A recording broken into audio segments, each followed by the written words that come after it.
감사를 방해하는 적, 감사 시리즈 세 번째 시간입니다. 오늘은 종교개혁주일인데요. 제가 오늘 그 설교를 안 하는 이유는 저희가 대림절 때 아주 자세하게 종교개혁에 대해서 함께 세미나를 좀 가져보려고 준비를 하고 있습니다. 그래서 오늘은 감사 시리즈로 대신할까 합니다. 우리 지난주 첫 번째 감사 시리즈 1에서 제목이 혹시 뭐였는지 기억하시나요? 감사는 기본이다 라는 제목이었죠. 우리 그럼 지난주에 기도 제목 다 띄웠네요. 아주 센스 있어요. 고난이 감사가 될 때라는 제목으로 또 함께 보았습니다. 감사가 하나님 앞에서 우리에게 당연한 거라는 걸 우리가 함께 나눴고, 고난이 감사가 되기 과정에 우리가 하나님 앞에 질문하고 의심하는 것은 잘못된 일이 아니다, 하나님 앞에 더 한 발자국 나아가는 길이다 라는 이야기를 함께 했습니다. 세 번째 오늘 시간에는 감사를 방해하는 적, 감사를 방해하는 게 도대체 뭘까? 제목은 성경에 나와 있지만 자세히 한번 보도록 하겠습니다. 일반적으로 백전백승이라는 말을 많이 들어보셨죠? 이는 손자병법에 나오는 유명한 구절인데, 이 말은 원래 지피지기면 백전불태라는 말에서 비롯된 말입니다. 적을 알고 나를 알면 100번 싸워도 위험하지 않다라는 말이죠. 띄워주세요. 네. 아이고, PPT가 안 들어갔나요? 들어갔을 텐데요.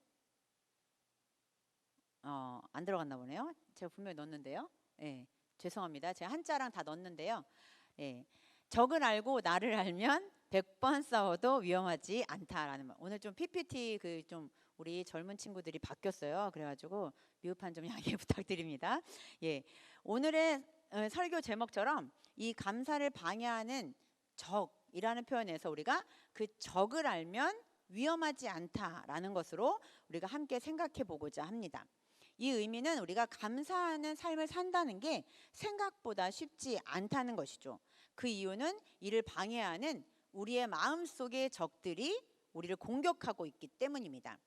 그런데 그 적이 우리 마음속에 계속 존재한다는 것이죠. 감사하는 마음도, 또 그 감사를 방해하는 적도 우리 안에 있다는 거죠. 감사를 방해하는 적과의 동침입니다.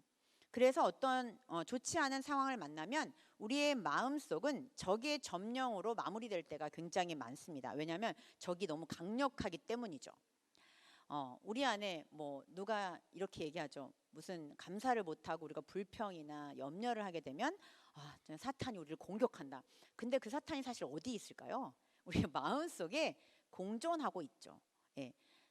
그래서 그렇다면 우리가 이 마음에 있는 적과의 동침을 어떻게 우리가 잘 해결해내고 좋은 선택을 할 수 있는지가 굉장히 필요하죠. 미국 체로키족의 나이 많은 추장이 손녀에게 이야기를 해주었습니다. 우리 마음속에는 두 마리의 늑대가 살고 있단다. 그 둘은 항상 싸우곤 하지. 한 마리는 나쁜 늑대야. 분노와 질투, 슬픔, 미움, 욕심, 오만, 자기 연민, 거짓. 다른 한 마리는 착한 늑대란다. 기쁨과 사랑과 희망과 감사, 겸손, 동정, 너그러움, 믿음이야. 마음속에 두 마리의 늑대 이야기를 들은 손녀가 물었습니다. 그럼 그 중에 어떤 늑대가 이기나요? 여러분 잘 알고 계시죠? 추장은 이렇게 대답했습니다. 너가 더 많은 먹이를 주는 늑대가 이기게 될 거야. 여러분은 적에게 먹이를 주겠습니까? 아니면 그 반대로 감사에게 먹이를 주겠습니까? 현실을 사는 우리들의 삶은 늘 감사를 선택할 것인가, 아니면 그 적을 선택할 것인가에 늘 기로에 서 있습니다. 그 길은 우리의 적을 알고 나를 알아 위험하지 않은 상황을 만들어야 하겠죠. 오늘 빌립보서 말씀을 통해서 우리의 감사를 방해하고 우리의 삶을 좀먹는 것이 무엇인지 알고, 무엇 때문에 우리가 감사하지 못하고 우리 마음속에서 계속 적들에게 먹이를 주고 있는지 살펴보고자 합니다. 오늘 감사를 방해하는 적은 뭐죠? 바로 성경에 나온 염려입니다. 아무것도 염려하지 말고 라는 빌립보서 4장 6절 말씀에 나와 있지요. 염려하지 말라는 말은 메림나테의 원형인 메림나오라는 말인데, 이 헬라어는 현재 명령형으로 쓰여지고 있어요. 이 현재 명령형으로 사용되고 있다는 것은 지속적으로 근심하는 것을 하지 말라라는 거예요. 이를 풀이해 보면 문제거리로 인식하고 근심하다라는 의미를 가집니다. 이는 자신이 통제할 수 없는 것들, 또 쓸데없는 근심에 빠지는 것이죠. 또한 미래의 짐을 지고 스스로의 마음을 공연히 괴롭히는 것이라고 정의할 수 있습니다. 그러니까 염려는 쓸데없는 근심이라고 정의할 수 있습니다. 왜냐하면 우리가 염려하는 문제에 오직 10%만 현재에 부딪힌 문제이고, 나머지 90%는 쓸데없는 과거의 일이나 아직 일어나지도 않을 미래의 일 때문에 염려한다고 합니다. 그래서 우리가 그것을 앞당겨서 염려하여 괴로움을 더할 필요가 없다는 것이죠. 어제 점심에 이제 우리 교육자들이 같이 일을 하고 여기 앞에 쾌걸 쭈꾸미 집에서 교육자들과 식사를 함께 했어요. 저희가 이제 맛있게 쭈꾸미를 먹고 나오는데 거기 문구 하나가 딱 적혀 있는 거예요. 여러분 혹시 많이 가보셨지만 그 문구는 기억이 안 나죠? 이렇게 써 있어요. 힘들어하지 마. 내일도 힘드니까. 이렇게 써 있어요. 네. 어차피 힘든 인생, 왜 우리는 미래를 끌어안고 힘들어하는지 모르겠습니다. 우리 유경이가 이제 미리 지난주부터 우리 청년부 예배를 드리고 있는데, 저만 보면은 목사님 어떡해요? 어떡해요?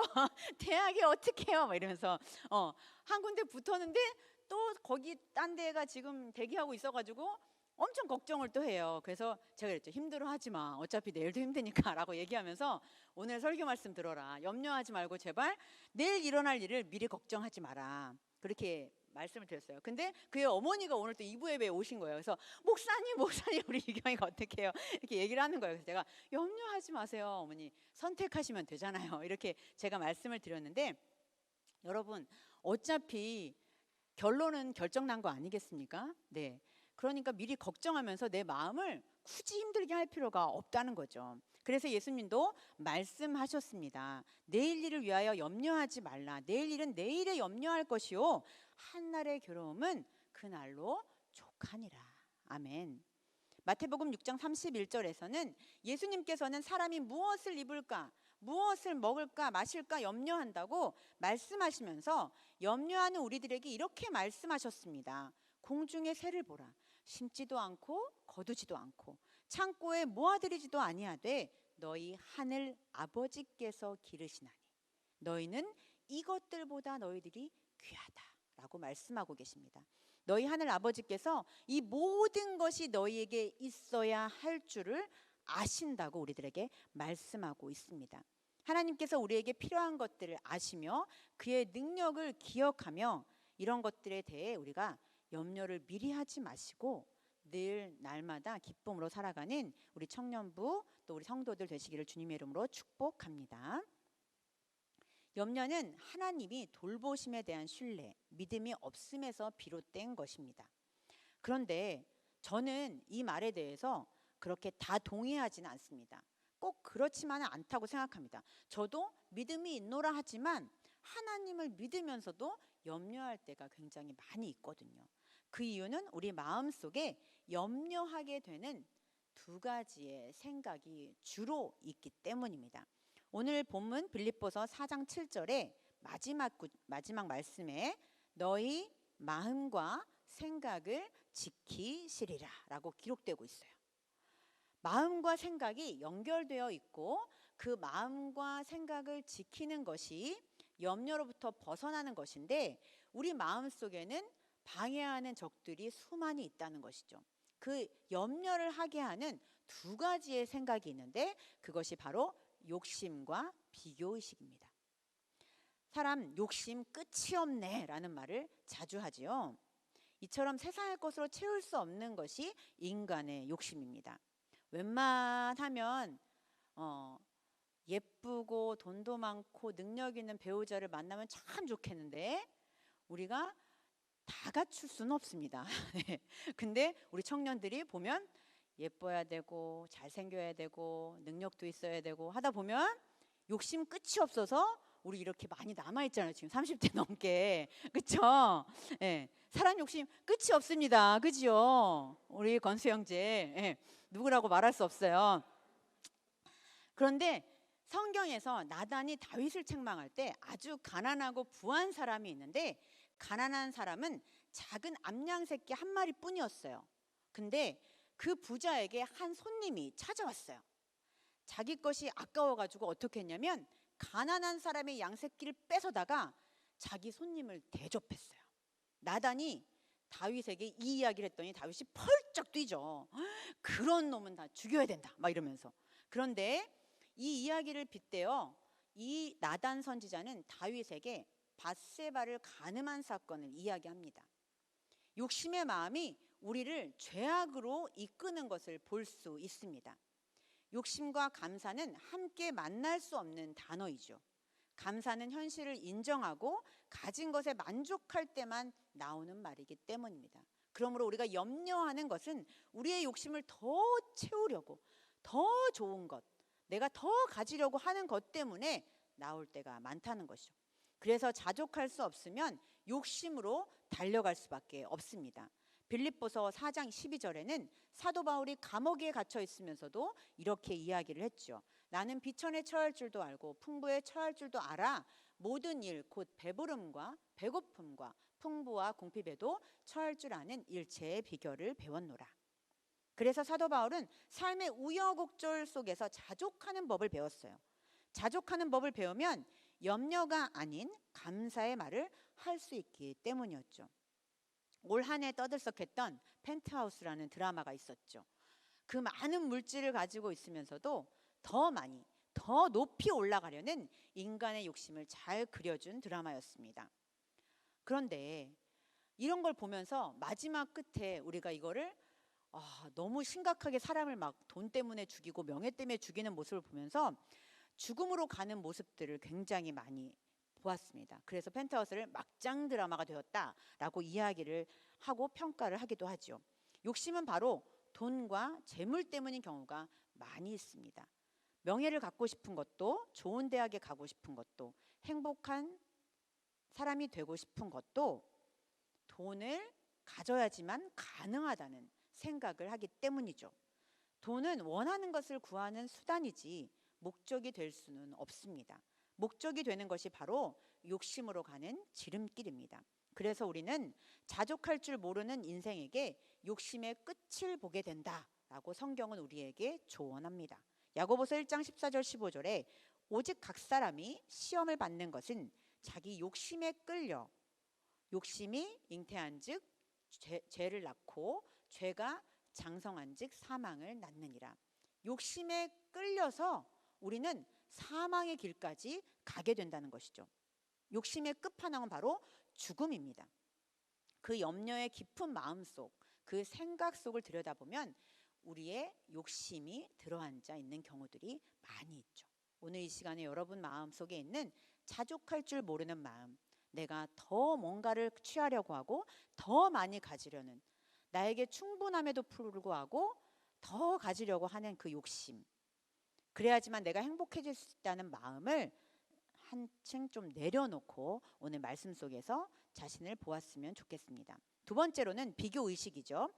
왜 감사할 수 없고 염려로의 길을 선택하게 될까요? 다른 사람과 나를 비교하기 때문입니다. 저는 아이 셋을 키우다 보니 저도 알게 모르게 지은 비교의식이 있습니다. 막내는 참 순종적인데 둘째는 왜 아닌지 모르겠어 라는 생각을 할 때가 참 많이 있습니다. 큰아이는 마음이 따뜻한데 둘째는 왜 이렇게 차가운지 모르겠어. 네, 둘째가 문제가 있다는 게 좀 보여지죠. 비교를 하는 기준이 저의 생각과 기준이 되기 때문이라고 생각이 들었습니다. 비교의식은 하나님의 마음이 아니죠.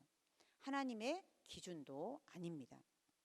신앙은 하나님과 나 1대1의 관계라고 말들을 많이 합니다. 늘 하나님께서는 우리에게 한 사람 한 사람 한 사람을 소중히 여기고 찾아가 주셔서 그의 능력과 그의 역량대로 그에게 충분하다고 얘기하시며 인도하시는 분입니다.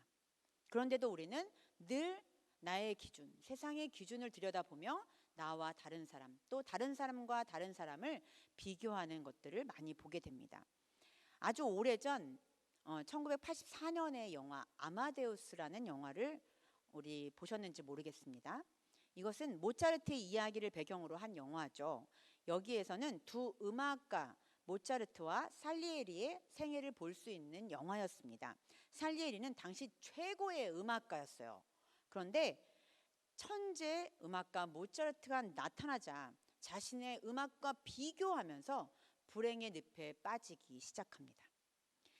가장 살리에리가 화가 난 것은 자신은 밤에 잠을 못 자며 작곡을 하고 정말 열심히 하는데도 사람들이 기억하지 못하고 인정해주지 않는데, 모차르트는 여자들과 어울려 놀 거 다 놀고 짜투리 시간에 취미 삼아서 작곡하는 것 같은데도 그의 음악은 불후의 명작이 되는 것 같았기 때문입니다. 이 살리에리는 절규하며 처참한 인생을 맞이하게 됩니다. 인생에 감사가 없이 비참해지는 이유는 실로 우리가 너무 가난해서거나 또 고난이 너무 많아서거나 하기보다는 사실 비교의식에서 오는 게 아닌가 생각이 듭니다. 사랑하는 우리 성도 여러분, 하나님은 여러분 한 사람 한 사람을 아주 특별한 존재로 만들어 주셨습니다. 한 생명 한 생명이 비교의 대상이 될 수 없다고 말씀합니다. 그 한 사람 그 한 생명 때문에 예수님이 우리를 위해서 십자가에서 죽으셨기 때문입니다. 재능의 비교, 물질의 비교, 능력의 비교는 사실 되게 필요 없는 에너지 낭비예요. 이는 나이가 들면 모든 것이 평준화가 된다고 합니다. 저도 한때는 여러분 한 미모했겠죠, 보시다시피. 그러나 나이가 들어서 이제는 밖에 나가면 그냥 뒤에서 누가 부릅니다. 아줌마 이렇게 부릅니다. 여기에서나 목사지 제가 나가면 아줌마죠. 우리 아이들 친구들도 오면 아줌마라고 부르지 예쁜 목사님 아줌마라고 부르지 않습니다.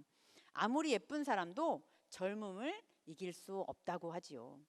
저의 학력도 나이가 드니 사실 많이 배웠다고 하지만 기억이 가물가물해서 성경 인물도 기억이 잘 안 납니다.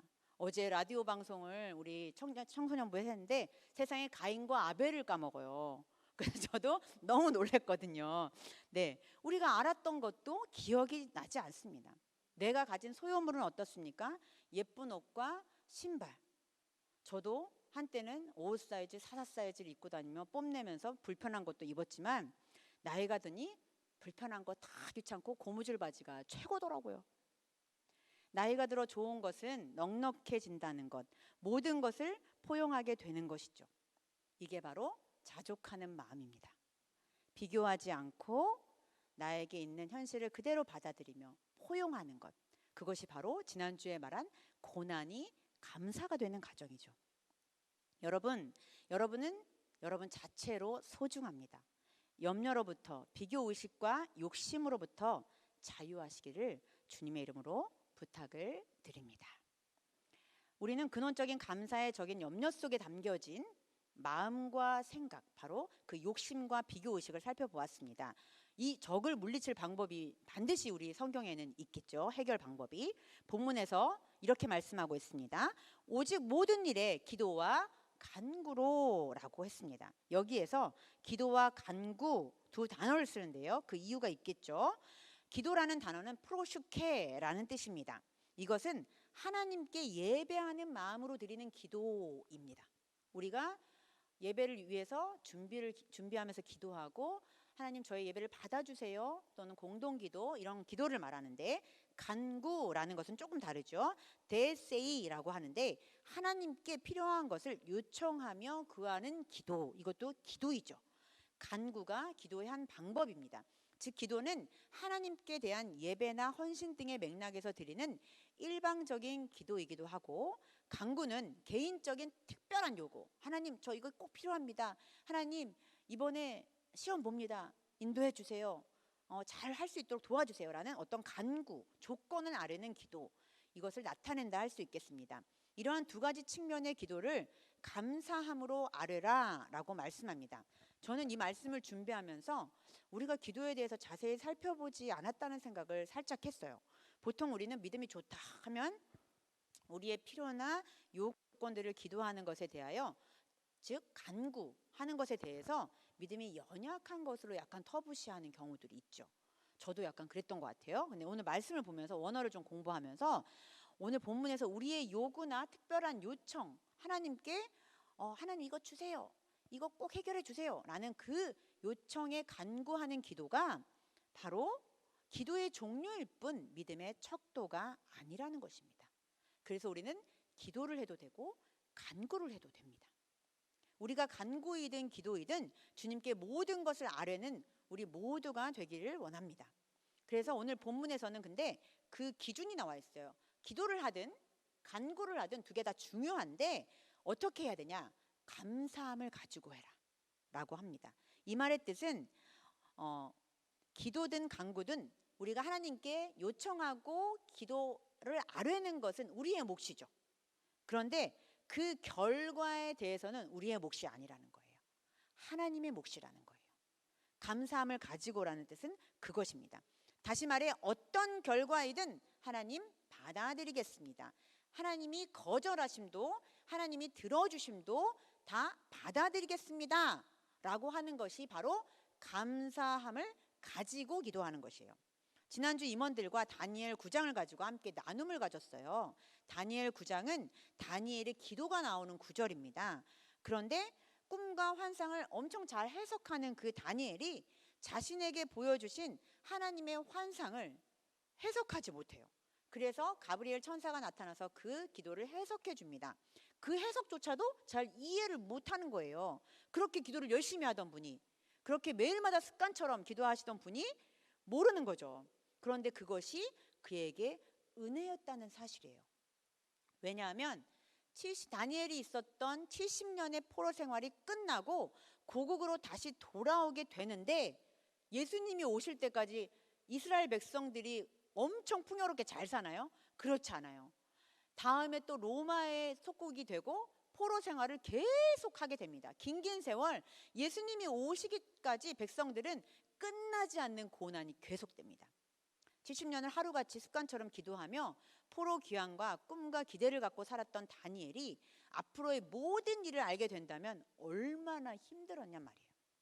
우리 다빈이 청년이 이제 우리가 이 이야기를 나누면서 아주 좋은 예화를 저희들에게 나눠줬어요. 만약에 여하미가 3월에 제대를 하거든요, 저희 큰아들이. 근데 그 제대가 끝이 아니라 1년을 더 해야 된다는 소식을 들었다고 여러분 생각해 보세요. 와, 진짜 자살이나 아니면 탈영하겠죠. 다니엘이 이랬단 얘기예요. 다니엘이 70년의 세월이 끝나면 이제 끝나는 줄 알았는데 그 뒤에 다시 포로와 고난과 고통이 연속된다는 거예요. 우리의 삶도 마찬가지죠. 나는 대학만 들어가면 정말 너무 행복할 줄 알았어. 직장에 취직되면 너무 좋을 줄 알았지. 그렇지만 어떤가요, 여러분?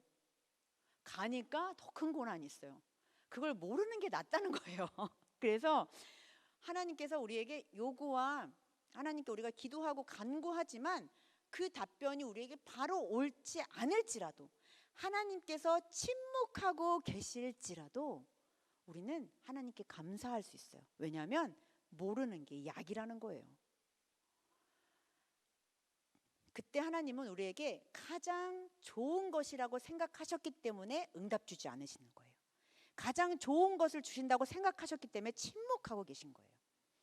이때 우리는 어떠한 응답이든 우리에게 좋은 것이다, 감사함을 가지라 라고 성경은 말합니다. 그게 바로 감사함을 가지고 주님 앞에 기도하고 간구하는 태도입니다. 이때 하나님께서 우리에게 어떤 은혜와 축복의 결과를 주실까요? 우린 결과도 오늘 말씀에서 확인할 수 있습니다. 바로 하나님의 평강입니다. 빌립보서 4장 7절 말씀입니다. 함께 읽도록 하겠습니다. 시작. 그리하면 모든 지각에 뛰어난 하나님의 평강이 그리스도 예수 안에서 너희 마음과 생각을 지키시리라. 이 세상이 줄 수 없는 평강이라는 거예요. 에이레네라는 뜻은 내면의 평강, 생각의 평강이라는 뜻이죠. 결과에 흔들리지 않고 침묵하는 하나님에 대해서도 흔들리지 않는 평강입니다. 마음이 요동함이 없는 잔잔한 평강입니다. 사랑하는 한문 공동체 여러분, 성도 여러분, 우리를 요동하게 하는 것들이 무엇입니까? 내가 가지지 못한 것 때문에 힘들어하고 욕심을 부리고 계십니까?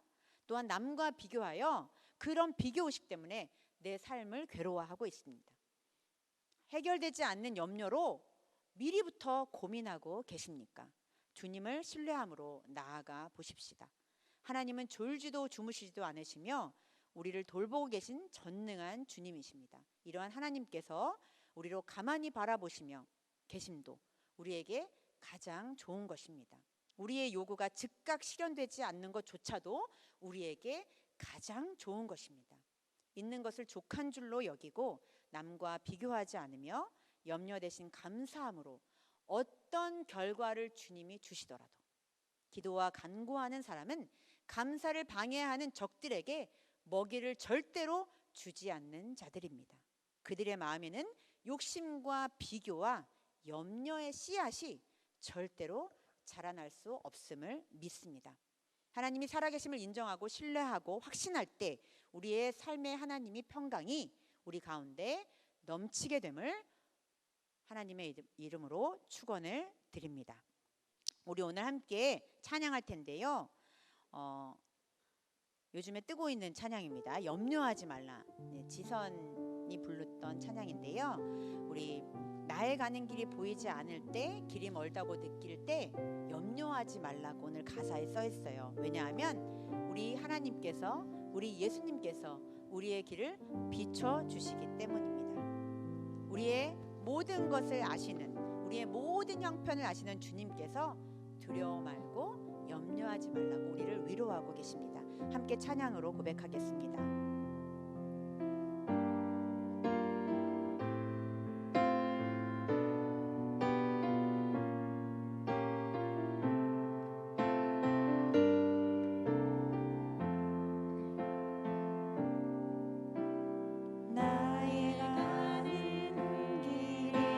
보이지 않을 때 길이 멀다 느낄 때 빛 대신 주 그 사랑의 빛 나의 가는 길 비추신다. 무엇을 먹을까?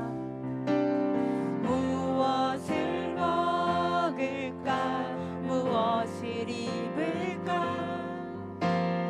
어두운 근심 쌓일 때 저들풀도 하늘의 새도 하나님이 먹이신다. 염려하지 말라. 염려하지 말라. 염려하지 말라. 염려하지 말라. 내 주는 살아계신다. 염려하지 말라. 염려하지 말라. 염려하지 말라. 주가 돌보시네. 내 주는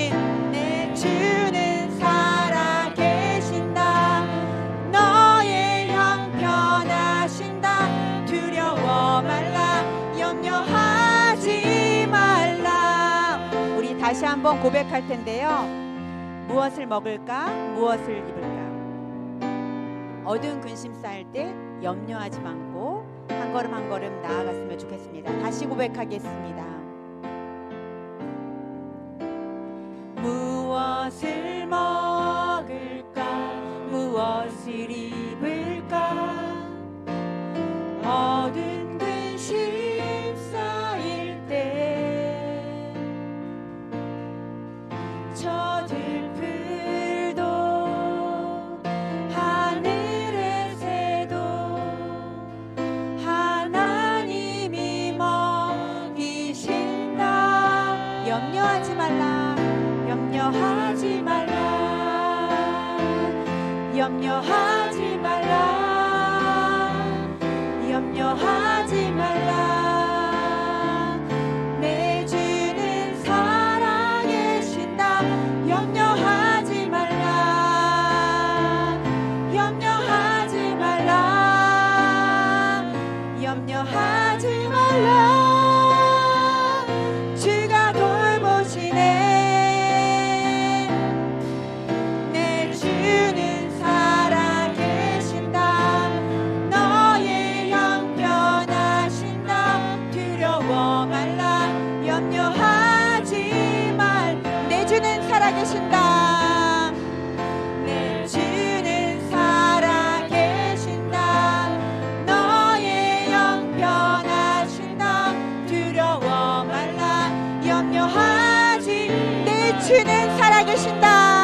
함께 기도하겠습니다. 하나님께서 우리의 염려를, 우리 사랑과 은혜의 주님 감사합니다. 오늘 빌립보서 말씀을 통해서 우리가 염려하지 않고 주님 앞에 기도와 간구로 감사함으로 어떤 결과가 있든지 그 몫을 주님께 올려드리며 이제는 감사함으로 주님 앞에 나아가기를 원합니다. 그리할 때에 우리 안에 계신 예수 그리스도께서 마음과 생각을 지키시고 평강을 선물로 주심을 믿습니다.